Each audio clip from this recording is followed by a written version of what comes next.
পারা এখানে এক দাঁড়ানে পড়ায়া দিব। আশা করি একটাও বাঁচবে না। এত সুন্দর পড়াশোনার পরে মোতাওয়াল্লি সাহেব বলল সব বাদ, আমার কাছে এই দুইজনই পছন্দ হয়েছে।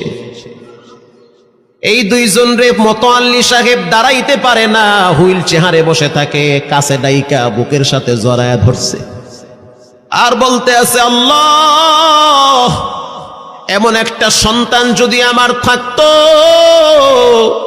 জীবনটা ধন্য হয়ে যেত।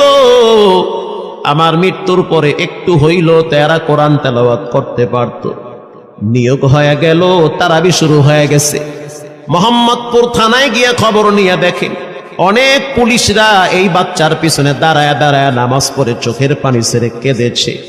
শুধু তাই নয়, অনেক হিন্দু মহিলারা পর্যন্ত রাস্তায় হাঁটার সময় তেলাওয়াতের আওয়াজে দাঁড়ায় দাঁড়ায় কোরআন শ্রবণ করেছে।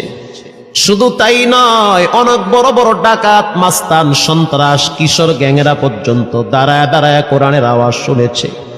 17ই রমজান দেশে বদর দিবস, হাজার হাজার মুসল্লি দাঁড়িয়ে আছি। ইমাম সাহেব জানে না যে এরা দুইজনে আপন মায়ের পেটের ভাই হয়, এটা ইমামের জানা নাই। দুইজনে তারাবি চলতে আছে, চমৎকার পড়া, পিছনে শত শত মাওলানা মুফতি দাঁড়ায় থাকে।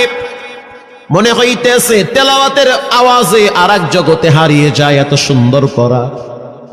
তারাবি শেষ হয়ে গেল, মুসাফা শুরু হয়ে গেল।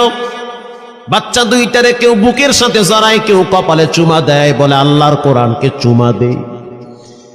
হাজার হাজার মানুষ যখন আস্তে আস্তে নামাজ শেষ করে চলে গেল, একেবারে মসজিদের পিছনে বারান্দার পরে আরো একটা বারান্দা থাকে।